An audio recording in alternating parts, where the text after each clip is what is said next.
You're listening to Podketeers. Welcome to episode 264 of Podketeers. This week we talk about how we felt after watching Toy Story 4. Gavin checks out some original Disney Legend artwork. We continue our talks about New Orleans Square by giving you some of the background to Club 33 and more. Make sure to check out the post for this episode for images and links about things that we talk about in this episode over at podketeers.com/264. We are once again heading to the Chalk Walk. Our link is officially live and we are looking for people to join us as we attempt to make at least one child's life a little better by raising some money for Chalk, which is the Children's Hospital in Orange County. We have an extremely modest starting goal, which is set at $500.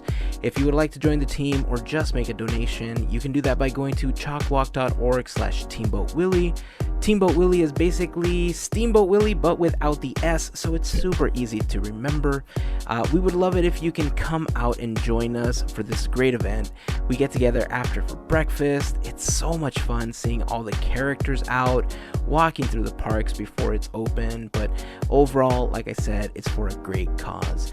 That link again is chalkwalk.org/teamboatwilly, or you can go to teamboatwilly.com for more info on our team.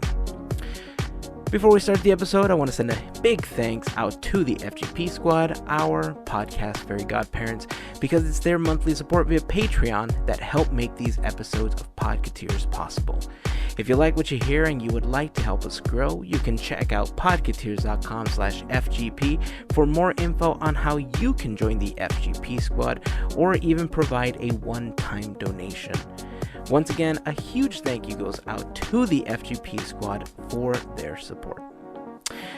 Okay, I know you want to get to this whole Club 33 thing, so let's just get this started.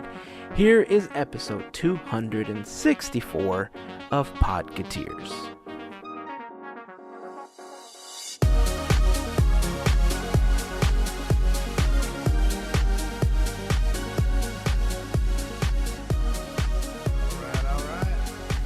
Ride like the wind, bullseye. Okay, so look, I know I'm probably on record as saying that I didn't exactly know what was going to happen with Toy Story 4 because, I mean, look, it was the perfect ending to the trilogy, right? We've discussed this before.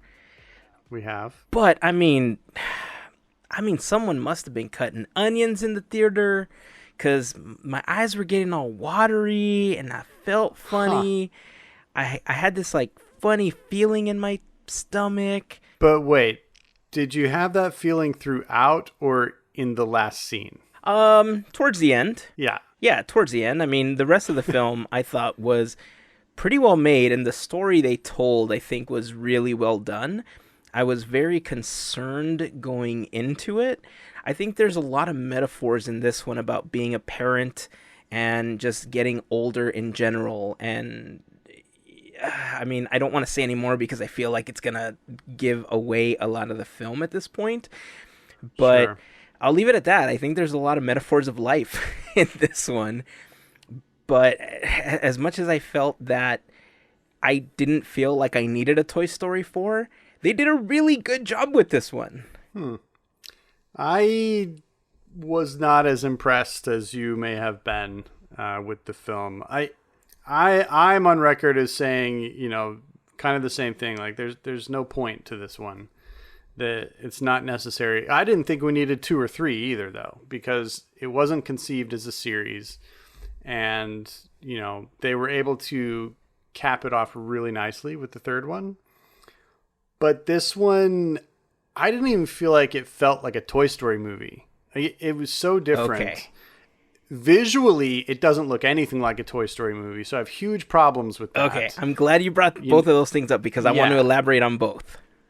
Okay, I don't know. I didn't connect with it hardly at all, to be totally honest. I didn't find it to be very funny.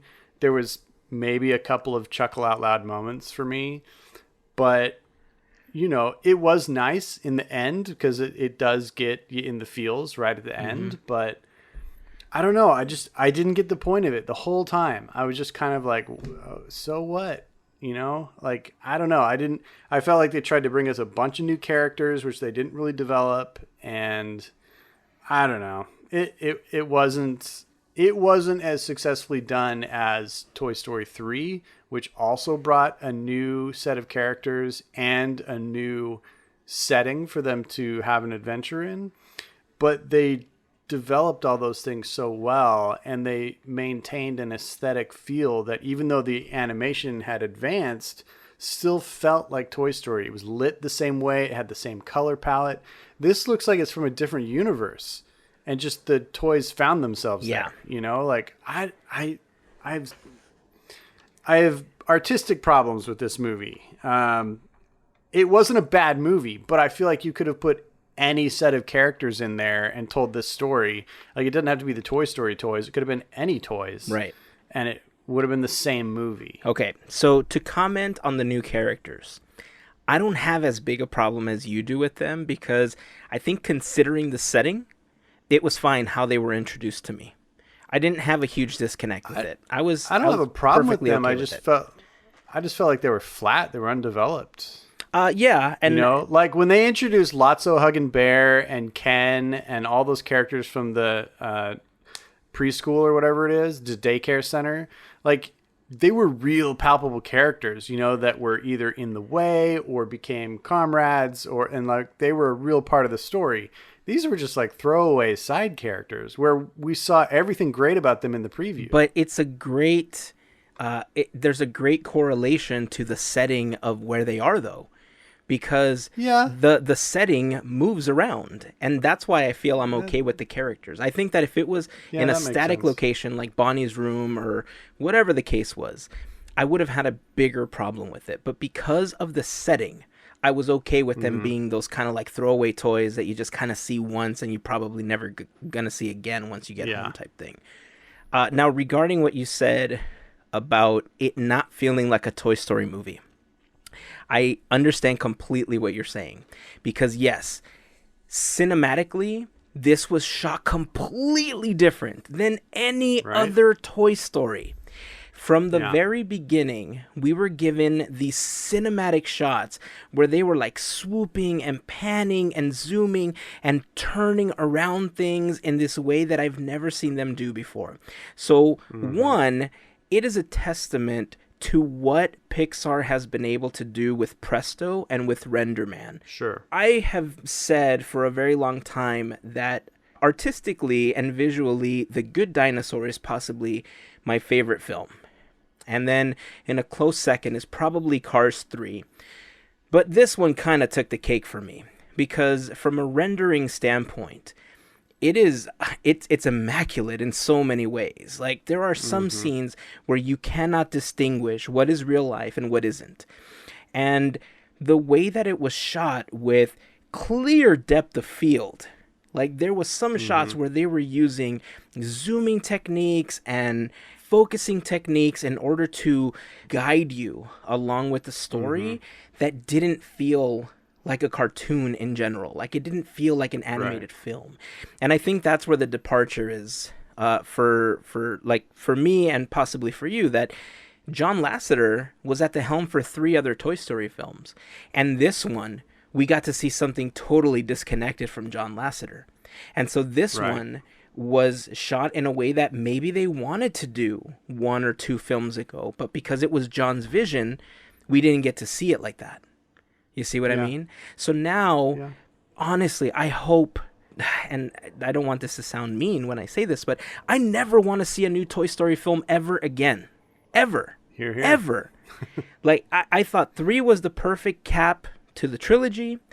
I was okay with having this one after watching it. I think they did a visually stunning job, and I'm good with the story, but I never want to see a Toy Story film again. Maybe the little Toy Story tunes that they do, the small, like, 5-minute ones, the shorts, maybe some of those, but feature-length film, I never want to see another one again. Like, they're gonna ruin the franchise if they keep doing this. Yeah, I agree. I feel like one more and they're definitely fully into that Land Before Time territory.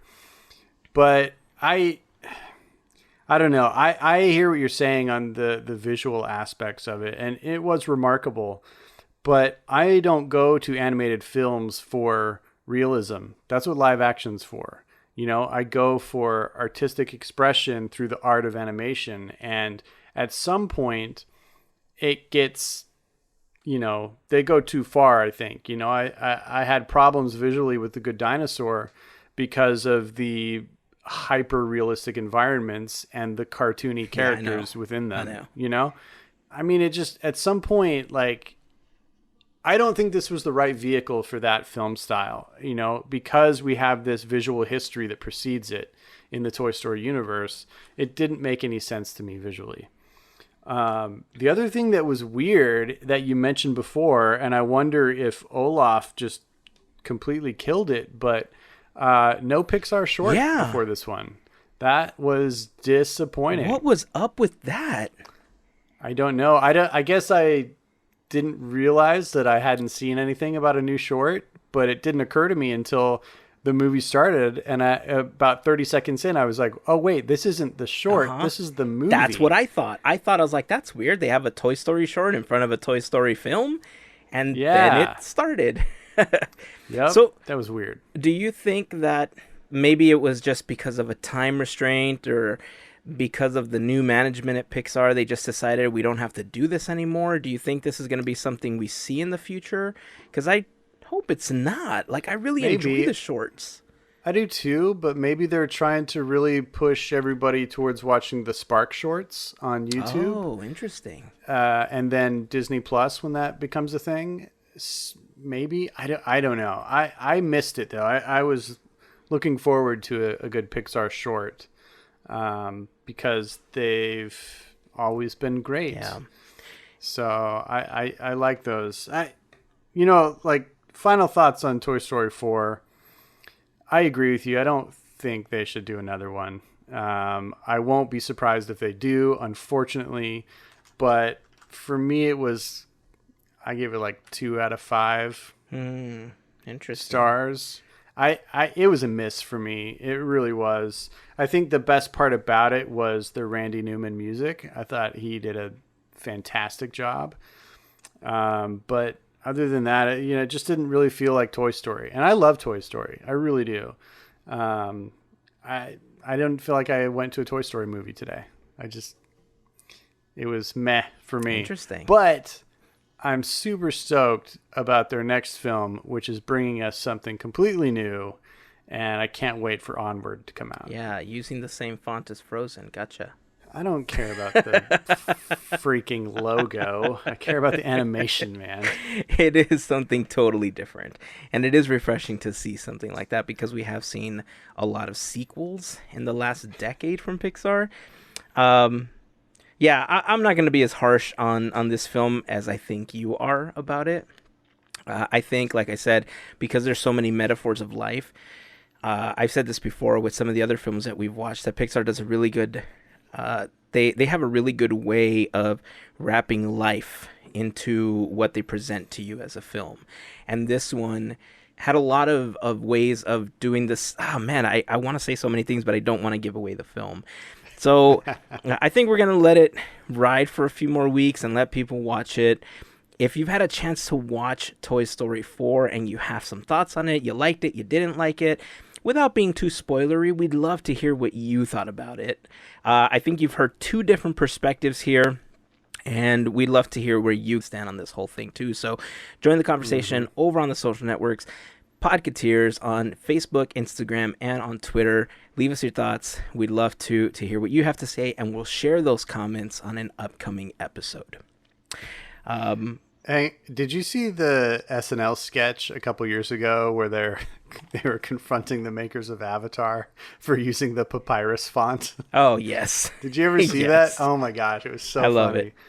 Your Frozen comment reminded me of that. By the way, it was also fun to see the little cameo. Since we didn't get a short, it was nice to see the little cameo in the film related to the shorts.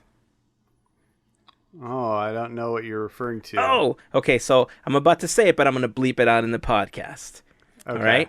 It was the segment when they went to go. Oh, yes, yes, yes. Yeah, there was a couple of good Easter eggs in there. I caught a couple. That's the one of the coolest things about Pixar is the Easter Yeah, eggs. yeah. So, yeah. Okay. Man, there's so much to talk about. I'm particularly interested in the two art shows that you recently went to watch. Because I know you went to see the Cool. Mary Blair thing, and I know you went to see part 2 of this poster thing at Gallery Nucleus. I don't care which one you start with, because I want to hear about both. But before we do, I want to quickly remind you that this episode of Podketeers is brought to you by listeners just like you. We like to call them our podcast Fairy Godparents, but they like to call themselves the FGP Squad. And if you would like to become a part of the FGP Squad, it's super simple. You can head over to podketeers.com/FGP for a little bit more information about the FGP Squad, a link to sign up. When you sign up to be a part of the FGP Squad, you are entered into our giveaways. You get a cool FGP Squad button as part of becoming a member, and you get our eternal gratitude because we heart you. Mm-hmm. And we appreciate that you're coming on board and becoming a part of the Podketeers family. So again, podketeers.com/FGP. If you're interested in helping us out and you like what you hear, that's a really great way to do it. So to all of the members of the FGP Squad, we just want to send out a huge thank you for all of your support.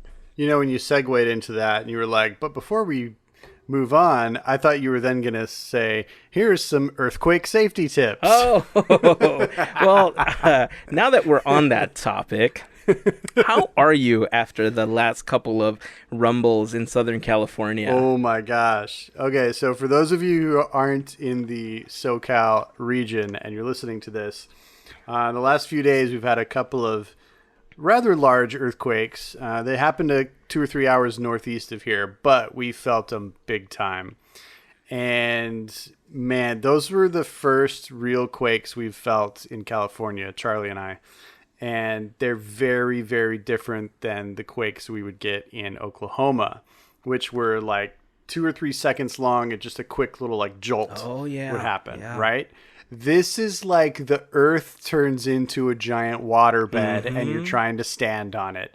It is the weirdest thing, especially if you're not on ground level and the whole place is swaying back and forth. Oh my gosh. Weirdest experience ever. I was disconcerted and lightheaded and thrown off for like a good hour after it. It was crazy. Yeah. How was Charlie?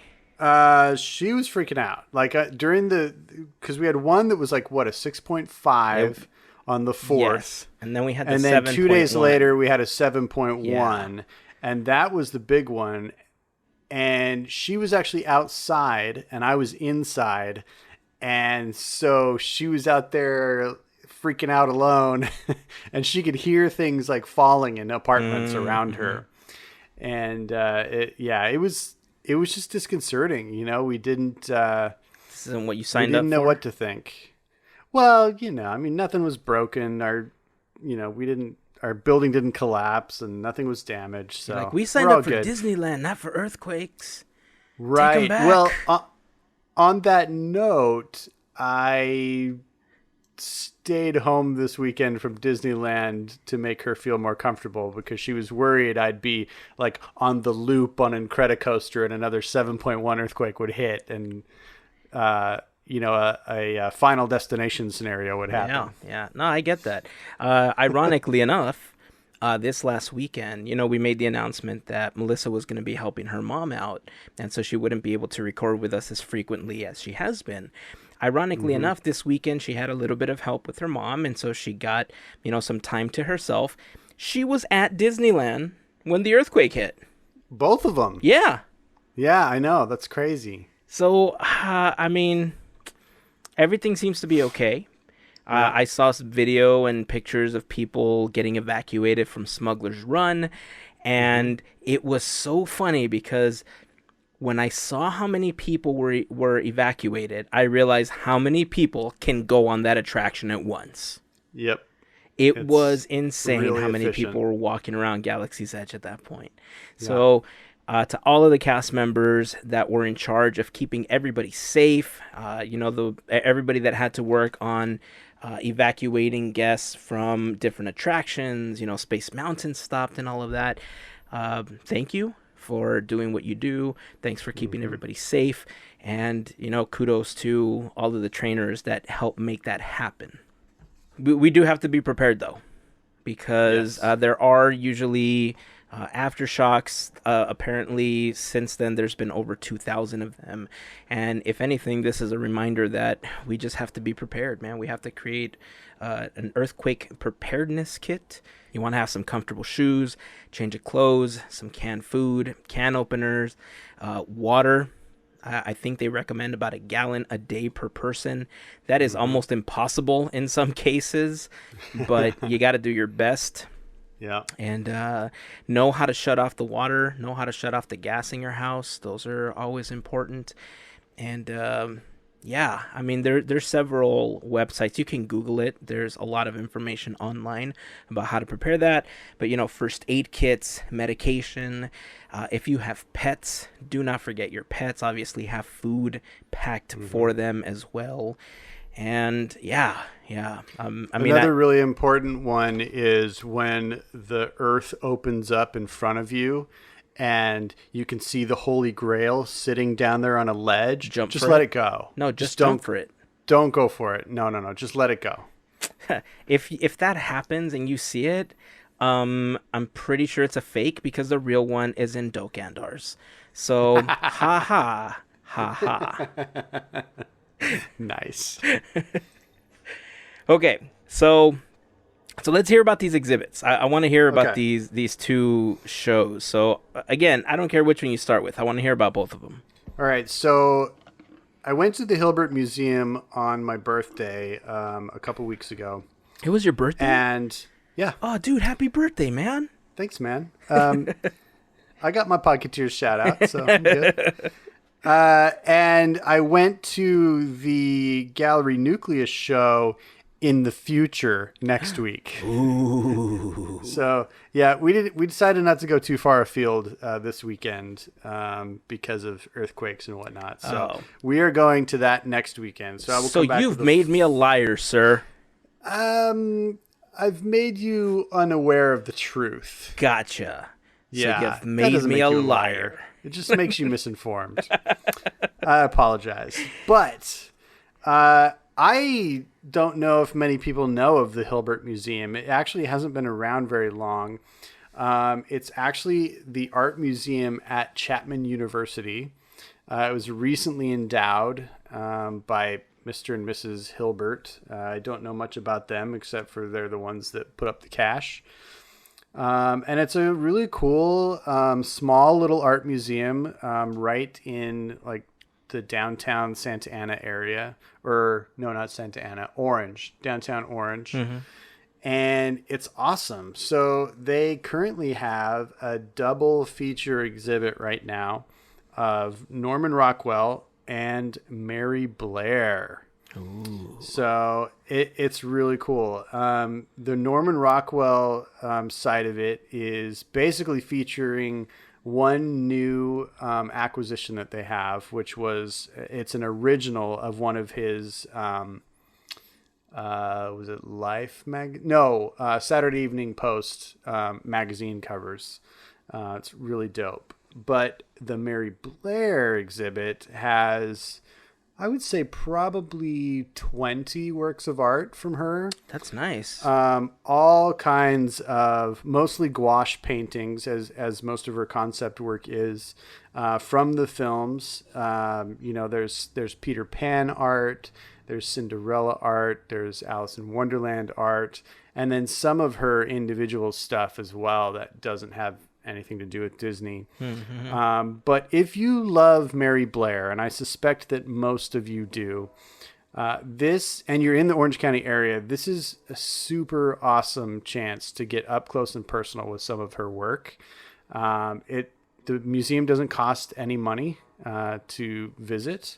They do take donations and they sell books. So they sell a bunch of different books about Mary Blair right now. Oh, nice. And I encourage everybody who enjoys any type of art, if they get the chance to see the actual original work in person, take that chance because it's very different. It's as different as being live in a theater for a play or a musical as compared to seeing a recording of it. Yeah. It's different than going to hear a band play live than hearing their studio recording, right? It's totally different.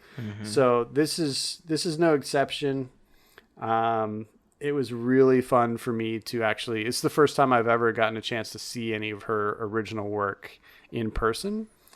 And she is a master of color and abstraction and design. Like, she is one of the quintessential mid-century artists in my book, and hugely worth going. So if you can make it out to old Orange, California, it runs through October 19th. Do yourself a favor. Go check it out. That is awesome. Yeah. I know I put the information for the exhibit in the last blog post. Was it the last one? I don't remember if it was the last one or the one before, but I will also include it in this one. So podketeers.com/264 if you want to get that information. And look, you can't beat free. If you want something that's cultural and it's going to make you a little smarter, plus you get to see some amazing artwork from a Disney legend for free, you got to take advantage of that. Yeah, and I follow them now on Instagram, and I would encourage art fans and Disney fans to do the same, because they also have little events. The day that we were there, that evening, they were having a talk. They had chairs and everything set up for a talk that was going to be featuring Mindy Johnson, who is the author of the Women Artists of Disney's Animation, the Ink and Paint book, right? Yeah. So she was actually the featured guest that night. We didn't get to see it because we were there in the morning, but that's the kind of thing they do. They feature a lot of local artists, and of course, a lot of that is Disney art. So, pay attention to that. You might get to see something neat. What's their Instagram handle? I think it's just the Hilbert Museum. Let's see here. Yeah, Hilbert Museum. Sweet. All right. Well, again, we'll also include one of the posts from their Instagram account in the blog post for this episode. That way, in case you want to follow them and you don't remember what their name is on Instagram, you can just go there, like it, and then follow them as well. Super cool. All right.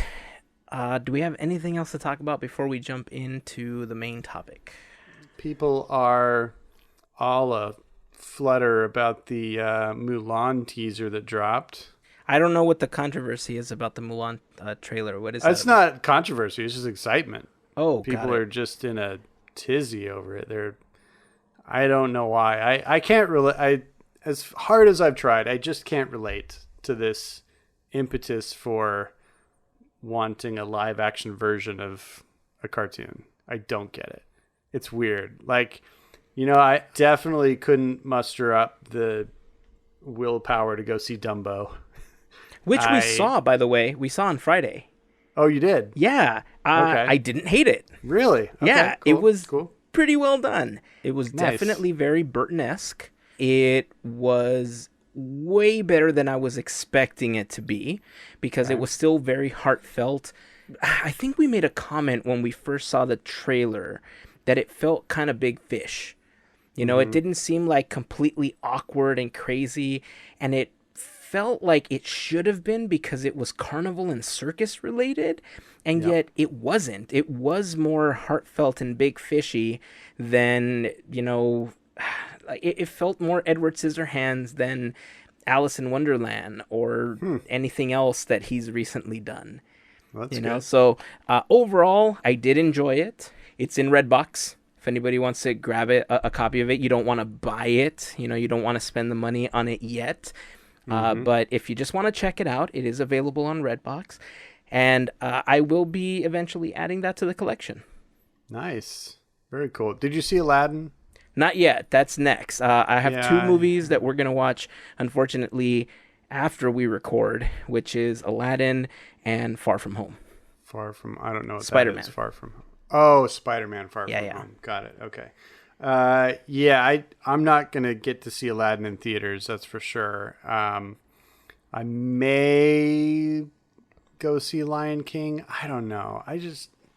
It's so weird to me. I don't get it. I don't. It's like the people who love those symphonic versions of their favorite rock band. Like, what? No, I don't want to hear like Metallica done by the London Philharmonic Orchestra. I just don't want to hear Metallica at all anymore. Well, whatever. I mean, you know what I mean. They did me wrong way too long ago, and I just never got over it. Oh, okay. You haven't forgiven them? Nope. Not at all. They're unforgiven. Okay. Very well done, sir.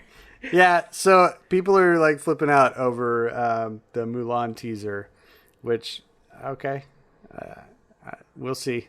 I think the only controversy there is that they're not doing it as a musical, which I think some people are bummed about, but whatever. I mean, the original animated one wasn't a huge musical either, just because it had a couple of songs in it.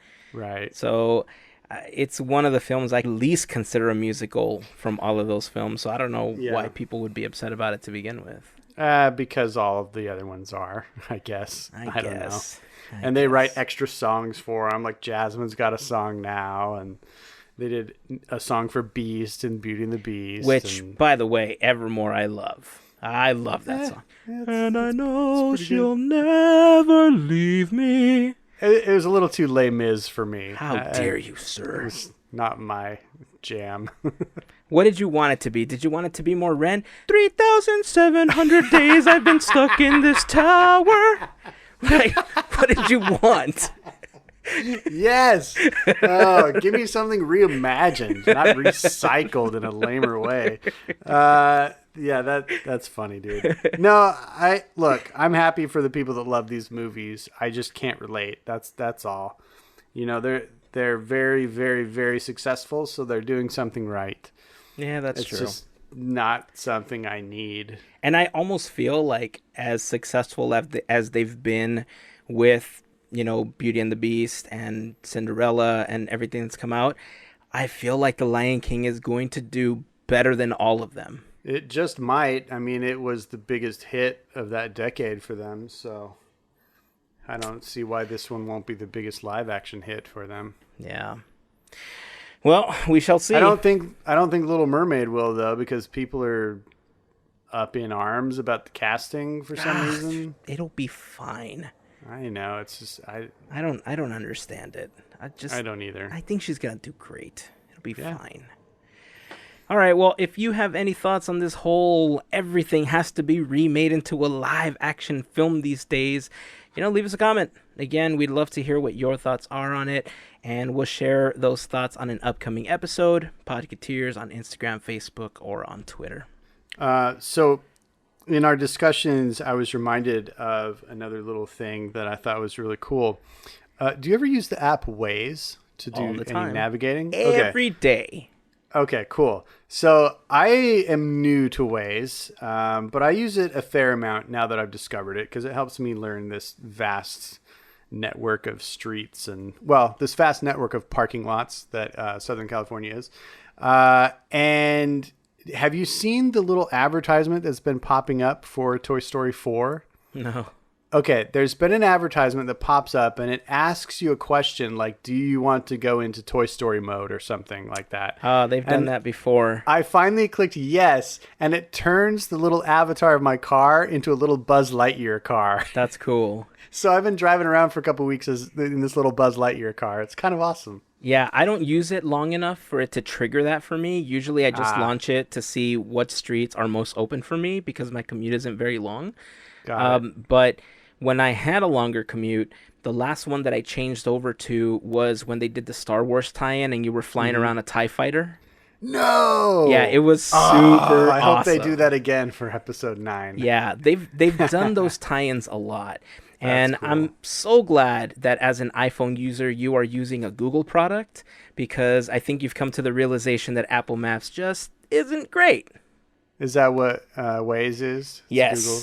Back in 2013, Google bought Waze, and so a lot of the Waze technology is built into Google Maps now. Yeah, I don't think I've ever used Apple Maps. I think before that I would use Google Maps. Interesting. So, Good for yeah. you, sir. And this isn't like a Google versus iPhone thing. No, but it is. But it is. But Google just has a lot more information to help you get from point A to point B faster because they've just been aggregating and stealing people's data for a lot longer. So, well, yeah, and they've got the cars that drive around and map everything, and they got the dudes walking around with the weird periscope backpacks, mapping everything. Which in person looks super weird, by the way. Oh, yeah, totally. Yeah, I'm a big fan of Waze. I think it's great. When I shop for apps, I don't even look at who the maker is. I just look at how highly rated it is, and if people have recommended it to me, I go for that. Oh, then forget what I said. It's just Waze, and I don't Waze care. alone. Look, I don't think Android and Google are all bad.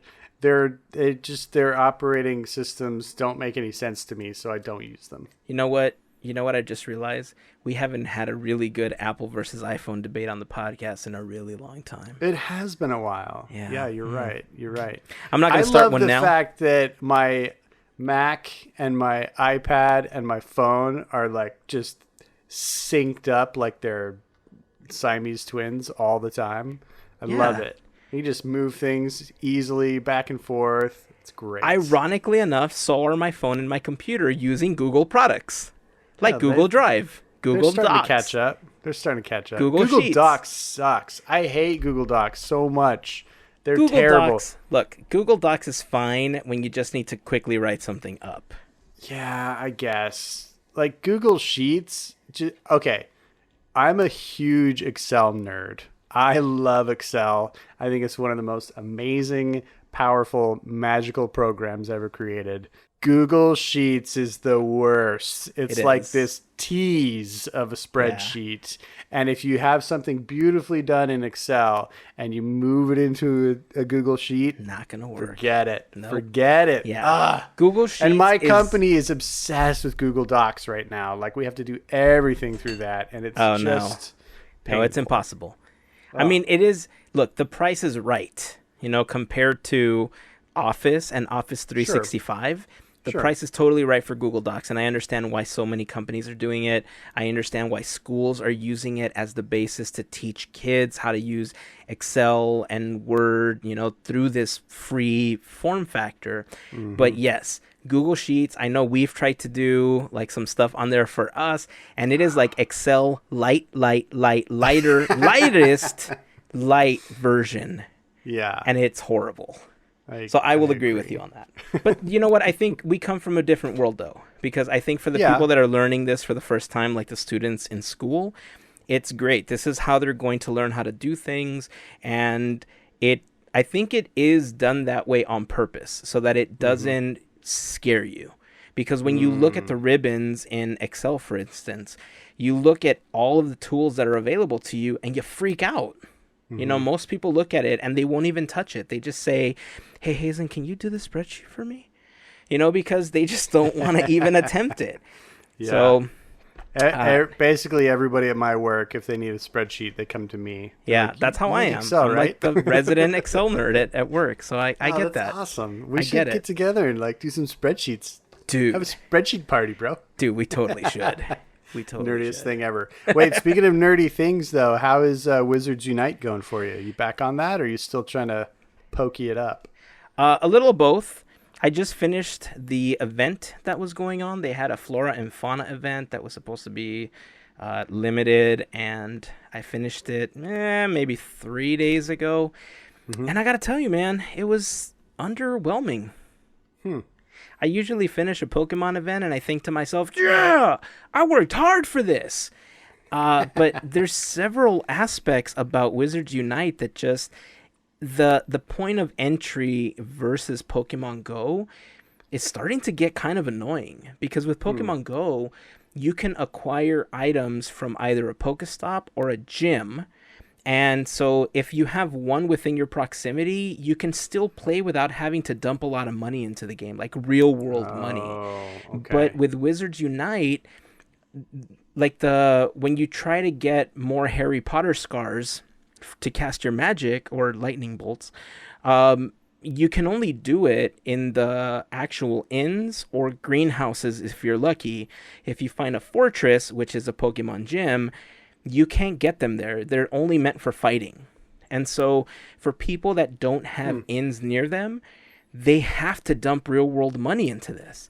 And the point of entry is $5 when it's on sale. And then if you want to be able to acquire more, it's $5 for some ridiculous amount, like 10 more lightning bolts or something like that. It's horrible, like when it comes to that. So there are some things that I'm very quickly not liking about the game. It hasn't stopped me from playing. I'm personally lucky enough that during my lunch break, I can go on campus, on our main campus, and there's a lot of locations where I can quickly fill up. But if I don't do that, I'm kind of stuck not really being able to play unless I take a detour after I pick up the kids in the afternoon. You know, so still, it still hasn't completely, made me a full fan the way that Pokemon Go did. Yeah. Like the almost instant magic of Pokemon Go, even though it was so limited upon release, I don't feel it's completely there with Wizards Unite yet. I think it's still missing some features, but overall, the fact that there's 1,700 storylines going on at once in Wizards Unite, I guess at some point is good. Interesting. I mean, I'm not surprised by a lot of that. Do you think they'll course correct at all? I hope so. Yeah. I hope so. It'll be interesting. Because I really want to like the game. I love the Harry Potter franchise, and I really want to just love this game. But like I said, there's just a few quirks in it. And then the point of entry with purchasing these items or expanding your bag and stuff like that, it's expensive, man. It's way more expensive than in Pokemon Go. Yeah. Huh. So I've asked this before, but do you think Disney will compete in this arena? Oh, dude, I hope they do something. Oh, I've been for this for so long.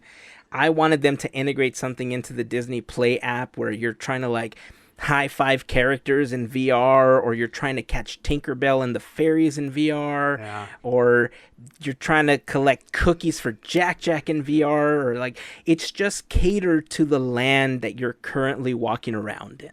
And so because it uses GPS technology, it knows where you are, and maybe when they open up the Marvel area, or as you like to call it, Stark Park, they'll have little like Avengers emblems that you go around collecting in the world or something. Like, I don't know. I think there's so much potential for Disney to do something like this, and I really wish they would jump on it. Yeah. I mean, but I guess I'm asking more about, do you think they'll do a worldwide app like Pokemon Go where you can play anywhere, not just in the park? No.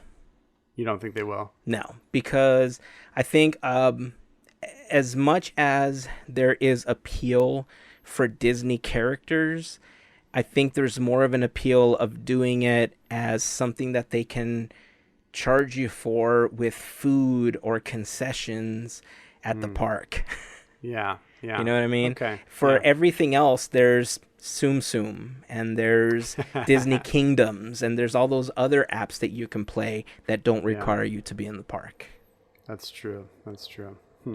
So. Well, and on a side note, who doesn't want to hang out and play with Captain Frisbee in Stark Park and maybe work with him to build a Groot house? I mean, come on. Like, Stark Park is going to be the best.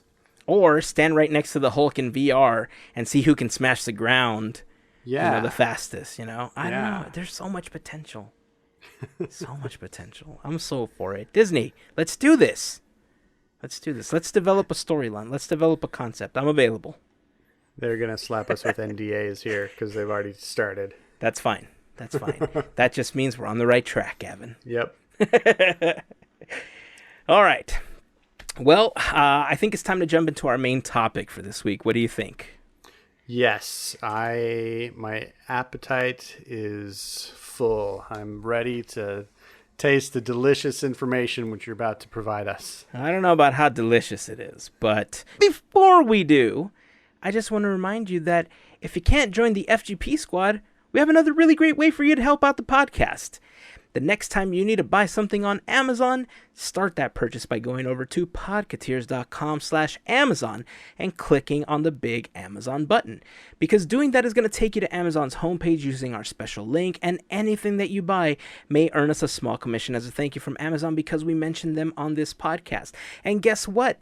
Prime Day's coming up. 2 days of Prime Day, as a matter of fact. So if you're going to be doing all that good Prime shopping, make sure to start at podketeers.com/Amazon and then click on that button.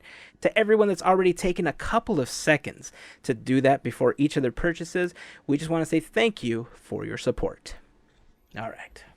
As you know, every month we try to concentrate on a new land, an attraction, and this month we've been concentrating on New Orleans Square.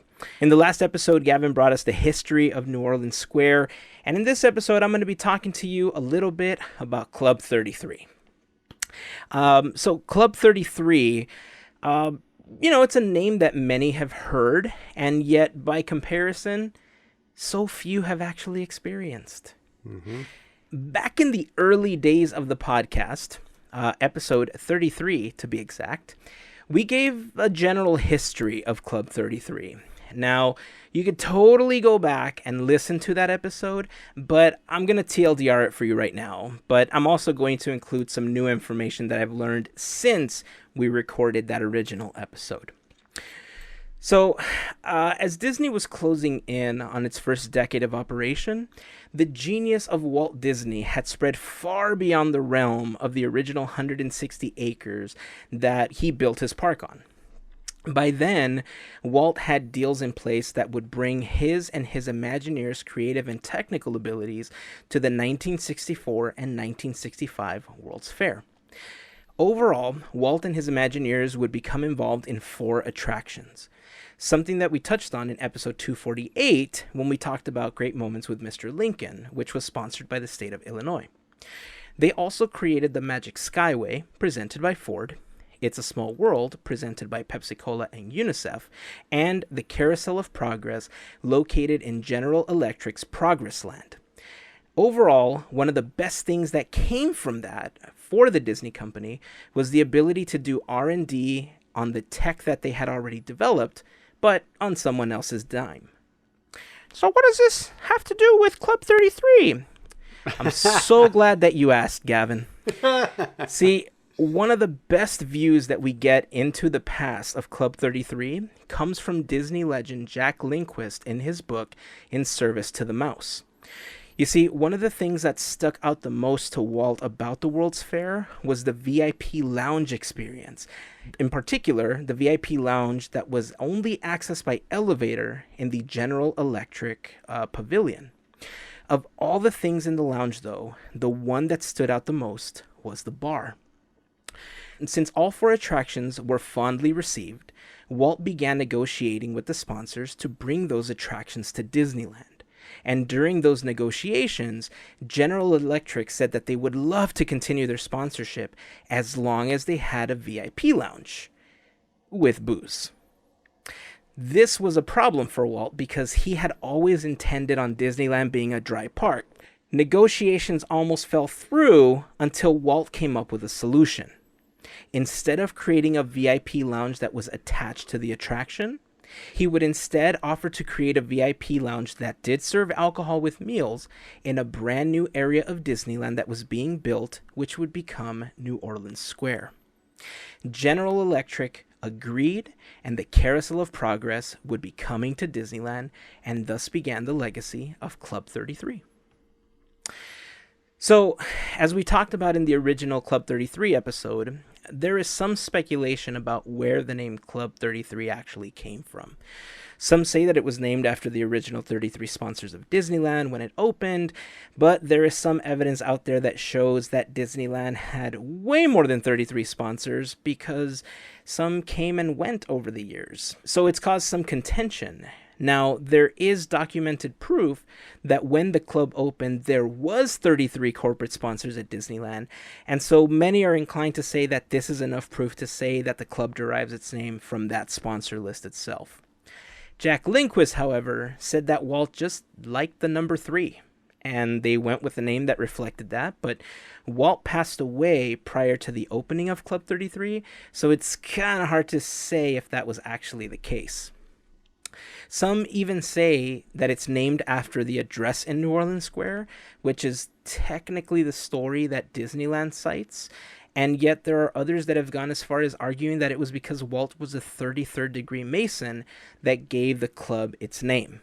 Regardless of its name origin, Club 33 has become one of the premier locations to visit at any Disney park. Over the years, Club 33 has seen its share of changes. During its development, Walt had Disney legend Dorothea Redmond work on the design of the club, offering Walt beautiful watercolor renderings. Walt and his wife Lillian collected furniture from the real French Quarter, but it also included props and concept art from many films. Sadly, Walt never had a chance to see the opening of the club since it opened 6 months after his passing. But once completed, it was a beautifully adorned masterpiece well suited for what Walt originally intended it to be, a location where his sponsors, dignitaries, and guests could enjoy a higher-end meal and have a VIP experience in his park. The golden accented light green door on Rue Royale, with the large 33 to its left, is just the first part of the presentation. For many years, many people didn't even know that the club existed. They just felt that the door was part of the wonderful New Orleans style theming that was a part of the land. But once you were granted access, you entered the foyer with a staircase and a replica of a beautiful French lift that Walt tried to purchase while in Paris, but was denied. So, he built his own. He sent Imagineers over, they got exact measurements and pictures and everything, and he built an exact replica, because that's how Walt does. Upstairs were the dimly lit lounge alley, trophy room, and main dining room areas. Lounge alley had some of the best known treasures in the club. An ornate phone booth from the Happiest Millionaire, and a custom-built harpsichord for Lillian with a Renaissance-style art piece hand-painted by Disney legend Colin Campbell, which, by the way, has actually been played by Sir Elton John and Sir Paul McCartney. So there's your Beatles tie-in for the episode, Gavin. I need to go to this place so bad. One of my favorite features that was never really used was that Walt had animatronic birds installed in the club along with hidden microphones. The idea was that the microphones would serve the purpose of providing a magical experience to guests by having servers bring them something prior to them even asking for it, and to also serve as a two-way communication device. You see, the animatronic birds were meant to serve as live entertainment because in a small room behind the maitre d', there was to be an actor responding as the animatronic bird. Also, in a refresh of the club, there was a bar added to the lounge alley that had special drinks like the Toad Hall and Fez Parker labeled Pinot Noirs. Nice. To just own one of those bottles today. Want one. In 2013, changes were announced for the exclusive club, when then president of the Disneyland Resort, Michael Colglazer, sent a letter to members talking about how Imagineer Kim Irvine would be leading the club's upcoming renovation. The last day to visit Walt's original Club 33 would be January 5th, 2014. On September 5th, 2014, the club reopened its doors to its members.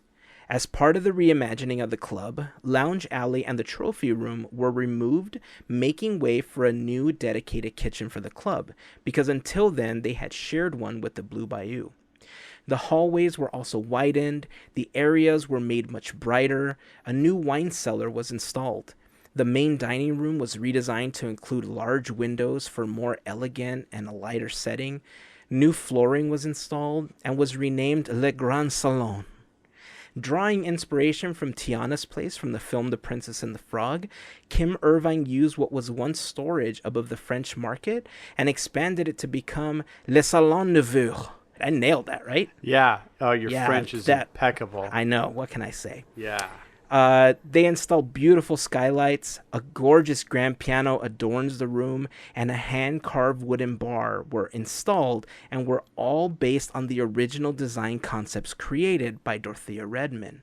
And this is actually a pretty amazing thing, because I feel that when the club was being designed, there wasn't a lot of money that was being spent on it, because so much money was being spent on the rest of New Orleans Square. So I feel that all of these plans would have maybe been implemented years after the club was opened, had Walt still been around, versus having waited all these years to do this type of redesign. But one of the biggest changes, of course, that came with the club redesign was the relocation of the entrance. The French lift was relocated to the Court of Angels when it was closed off to the public, and the entrance was relocated to site of, here's my French again, you ready for this? Yep. L'Ornement Magique shop. Nailed it, right? Perfect. Thus giving us Club 29. Because, that was the address of L'Ornement Magique. Can you imagine if they actually did that? Oh, look, when they changed the logo, people were in a tizzy. If they actually changed it to 29, whew. Yeah. The door itself was kept the same, but now adorned with brass accents instead of the gold accents that we saw on the other door, and a new doorbell showing off the brand new Club 33 logo was installed. The old door still remains as a remnant of Disney past and a constant reminder that it's still too expensive for me to get a membership, but, it's still a great photo op. So why not take advantage? Since opening, Club 33 has expanded, to some praise and some criticism, to include clubs at Tokyo Disneyland, located in the World Bazaar area, which is their version of Main Street, Shanghai Disneyland, located on Mickey Avenue, again, their Main Street, and at Walt Disney World. Ironically enough, each resort will have their own Club 33 when it's all said and done. The one at Hollywood Studios is already open. The one at Epcot also opened last year. The one at Magic Kingdom, I believe, is in the process of opening. I think at the end of last year, it was almost completed. And the one at Animal Kingdom will be opening soon after. Each one is themed to the land. But for some reason, when I look at the buildings, I get that they're adorned really nicely inside, but they just look like buildings. Really? There's something magical about having Club 33 at New Orleans Square and, like on that second floor and making it feel like it's a secret thing. And at Walt Disney World, they're just out in the open, and it doesn't feel secret. They're it doesn't ground level? I do believe that the ones in Hollywood Studios and Epcot are on a second floor level. But the one in Magic Kingdom and the one at Animal Kingdom will be ground level. And so I don't know. I know I'm not a member, and I know that I'm possibly not going to get a chance to enter any of those as well, considering that each one requires its own membership fee to get into, which I thought was weird. But I don't know. There's a lot to be said about the mystique of having it hidden and considering it secret. And if you know about it, you know about it, And you see the people up there, and you always wonder, how do I get up there? How do I eat up there? Can I just go up the stairs in the French market and eat up there? Oh, no, there is no way to do that. And, I love the fact that it's a secret club, and the fact that it's opened in other locations. I understand why there's a lot of controversy behind it, because there's only one Club 33 really, is the one that Walt designed. And by opening it up in other areas, I get it. People with a lot of money want to be able to experience that whenever they want to, if they live on that coast or in that country. But then it's just not Club 33 anymore. Now it's just a franchise. Yeah. And there's something to be said about having it in multiple parks. But yeah, that's Club 33, man. That's quick history and talking about it in the expansion. So I want to talk in a minute about 1901 in a second, but my closest exposure to Club 33 at Disneyland, the one and only Club 33 in my book, it was on the Walk in Walt's Footsteps tour. For those of you who don't know what that is, it is a 3 to 3.5 hour tour throughout Disneyland with a tour guide where they give you tons of history about Walt's actual impact on the park, the things that he was involved in. And part of the tour switches back and forth either between Walt's apartment or the Dream Suite, which is located above Pirates of the Caribbean, which was originally intended to be the Disney family's expanded in-park apartment. And it's kind of all part of the same Club 33 complex. And one of the interesting things about it is that Walt in the 60s was a big fan of jazz music. You know, that was one of the reasons New Orleans Square was even a thought in his mind. It's the big reason that Jungle Book was created as a jazz piece, because originally it was going to be very dark and brooding, kind of Kipling inspired music, and Walt came in one day and basically said, no, we're flipping this on its head. This is going to be a swinging jazz picture. And that's what it became. You know, we can't even imagine the Jungle Book without, you know, Bare Necessities and I Want to Be Like You and all that great jazz music, right? But what would it have been if the Beatles actually took the job? I've got so many mixed emotions about that. We can talk about that later. But one of the original ideas of this new upper story of New Orleans that Walt conceived of was having a jazz club up there, you know, as a part of this VIP restaurant and lounge and everything. And to me, that's the one thing that it has never really had that I always wished it would have had. You know, his kind of idea was, you know, kind of let the evening wind down with the family, put the grandkids to bed, and then he could literally go out the back door of his apartment, down a corridor, and be at Club 33 where he could have dinner, listen to some jazz, mingle with some VIPs, whatever. Yeah. And I love that idea. To me, that's like the most romantic idea ever, to live inside your theme park, which you built, and have this great experience at the end of your hallway waiting for you. You know, Right. like, to me, that was quintessential Walt as a dreamer. You know, I love that. And I wish they had done that. But also as a part of that tour, before the renovations to Club 33 in 2014, they used to let you into that green door, into the lobby Into of the Club foyer. 33. Yeah. Yeah, to the foyer, where you could look up the stairs, you could look at the elevator, you could actually even get a photograph on the stairs. That's cool. But from that entryway, you couldn't actually see any part of Club 33. It's very still sequestered. So I've been in there, and that was neat. But still waiting for that invite. Just throwing that out there. I'm still waiting for one too. Anyway, the 1901 Lounge over in DCA is kind of like a wing of Club 33, which I find very interesting. Yeah. And I actually talked to a Club 33 member once who told me that when they announced it originally, it was going to be a completely separate membership. And basically all of the members like threw up their hands and was like, no. Mm-hmm. We get that. So unlike all the clubs in Disney World, that's included in the Club Yeah. 33 membership, which I think is interesting. And we've actually both been inside 1901, and it's awesome. Yeah. It's really, really cool. But it's one room, really. It's just, Yeah. it's tiny compared It's to very Club 33. intimate compared to the salon and compared to the dining room. And I think even compared to the original version of Club 33. Yeah, And absolutely. even though it's named something different, like I understand why it's named Club 1901, but I like the fact that it's not called anything close to Club 33 because there's a distinction between the two, Yeah. even though they're wrapped into the same package.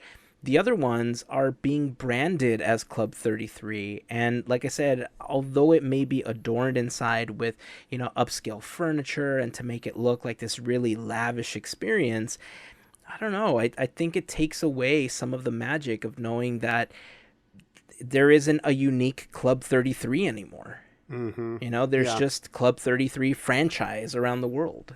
Yeah, I totally agree with that. It's hard to, because it is kind of, for like Disneyland fans, it's kind of a, I don't know, almost like a bragging point. Like, it has one of the most exclusive clubs in the entire world, right? Yeah.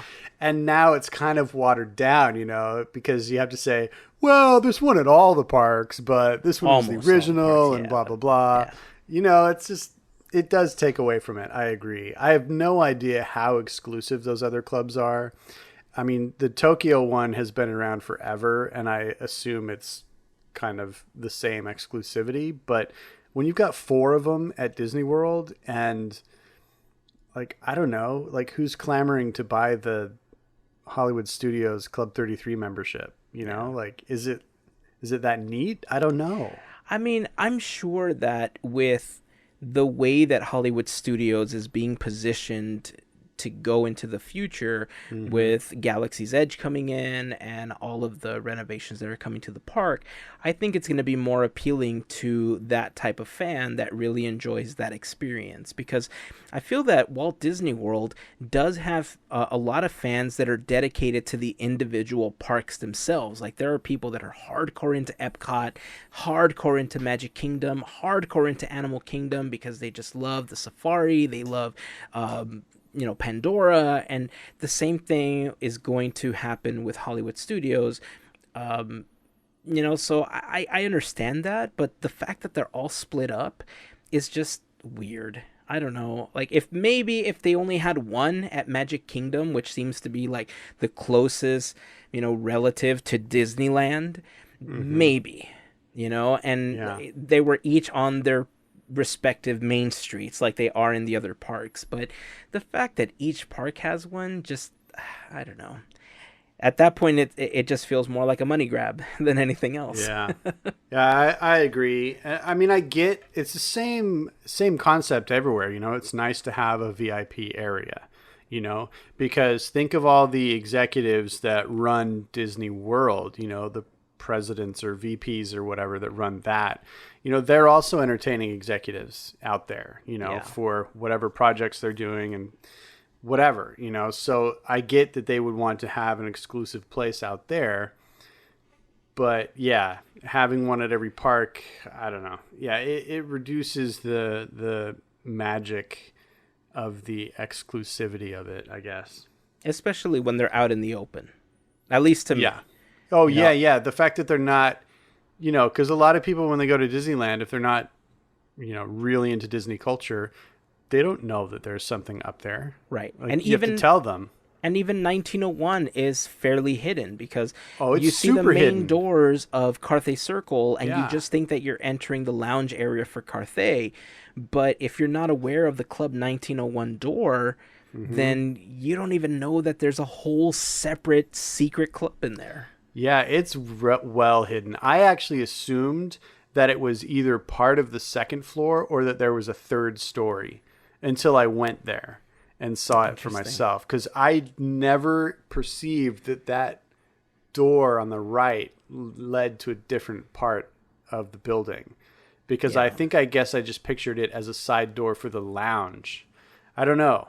I had no idea where it was. I just knew it was in that building somewhere. Yeah, I remember a long time ago, we were talking about 1901, and I forgot who it was. I don't remember if it was my brother that said it or who exactly. Maybe you remember. But we were talking about how if the Tower of Terror had kept its branding and not become Mission Breakout, that the top floor could have been the Tip Top Club, and that could have been the exclusive club for California Adventure. That would have been so rad. Yeah, the fact that they have that as part of the story and that they didn't actually make it it's it's as heartbreaking to me as some of our great armchair Imagineering things that we've come up with, that now that I've conceived of them, the fact that they don't exist is almost painful. Like, that's one of them, man. Like, I loved all of the mystique and storytelling that was the Tower of Terror. I don't know if any of that same storytelling is in Hollywood studios with the Tip Top Club and all that. I know that there's more, but I don't know if they have like a rooftop club or anything like that, in the story. So I don't know. That is a sad thing that we never got to see come to fruition. But yeah, I agree. That would have been amazing. Man. Well, if you guys have ever had a chance to visit Club 33 or Club 1901, we'd love to hear about your experience. I know we've talked about it before. I had the opportunity to go in to the salon for my wife's birthday. We were invited by members knew that it was her birthday, and they said, "Hey, would you like to come get a drink?" We weren't able to stay very long, so we were only there for a few minutes. But the fact that we were at least able to order a drink, and she had a drink, I had to drive. So, it was nice to be able to enter the club and just at least enjoy sitting in the very plush seats for a few minutes. And their wine cellar, oh, dude, it's like if you've ever walked into a cigar humidor that just has shelves and shelves, imagine a giant humidor, but with bottles of wine. Yeah. Okay, it's very temperature controlled. As you're walking towards the salon, there's all these booths with all these magical photos of the Haunted Mansion and pirates. I think I've posted these on my Instagram account before. I'm going to look through them, and then I'll repost them in the Podketeers story, or I'll put them in the blog post for the episode as well if you want to check them out. Maybe I'll post a few more this week. Just kind of like Throwback Thursday or something. I like it. But yeah, I would love the opportunity to get a chance and have a meal there and hopefully have an actual drink, which is something I didn't get a chance to do the last time I was in there. Oh, man. Yeah, it's very magical. I would love to experience it. And more importantly, I would love for all of us to experience it together if that was ever possible. It'd be incredible. It's funny because if you break up your bucket list into like sub checkboxes, I could actually check off one sub checkbox in that in 2013, about a month and a half before it closed for its renovation, I did actually get an invite to go to Club 33. And I think I may have told this story on the podcast before. But I remember. It was back when my Instagram account was basically just photographs of my trips to California. I would come out here for like 6 days, visit the park, and take like 800 photos. And then when I went back home, like that's how I reconnected with Disneyland, is I would just constantly post Disneyland photos. And somebody began following me who was a member, and they assumed, based on the frequency of my posts, that I lived there and invited me to the club. And I had just started a new job, so I didn't have any PTO, and I didn't really have the money to go right back out there. And so I had to pass on their invitation, and then it went into renovation. So I almost got to see it in the last weeks before, when it was still the original Club 33. But so I can check off the invite box. But I have another one next to it for the next invite that I get. And then hopefully I'll be able to check that next box of actually accepting the invitation. Yeah, no, that would be dandy, actually. Right? Mine is also broken up the same, except mine includes having a meal and having a drink in the salon. Sure. That's two things that I would love to do there. Because I don't know if it's still served. Yeah, I know that Chef Andrew has completely redone the menu, so I don't exactly know what their best meal is, but I would love the opportunity to have that. And then I would also love to be able to one day rent out as a group 21 Royal. Because that is the other exclusive experience that they have in New Orleans Square, right next to Club 33, adjacent to what is the Dream Suite essentially. And 21 Royal is available to non-members of Club 33, but Club 33 members get first dibs at making reservations. It's only about $1,200 per person, to be able to dine there. It is a 5-course meal, I believe, and it's roughly $15,000 to rent out the venue for one dining experience.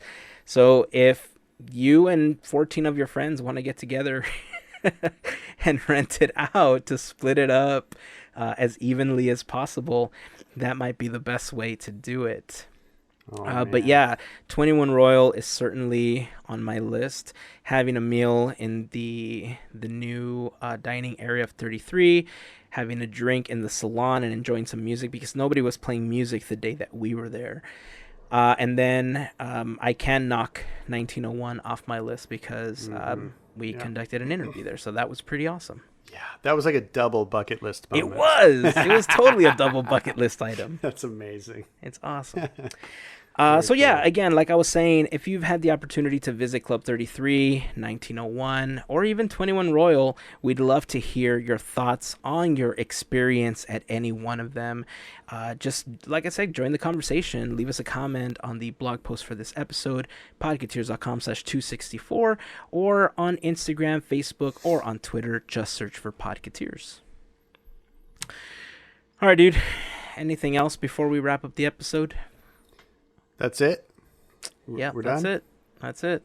No surprises? You're not going to surprise me for my birthday with an invite to Club 33 or anything? I was going to leave it for the next episode, but surprise! Hey! We're going to McDonald's! 33 nuggets. For 33, do they even sell that? That's no, sad. But I feel sell a 20 bad even count saying and that. a 10 count and a 6 count, so... You could have 3, and I'll have the 33 that are. I feel bad even saying that. Let's at least go to Sonic or somewhere better. I don't know.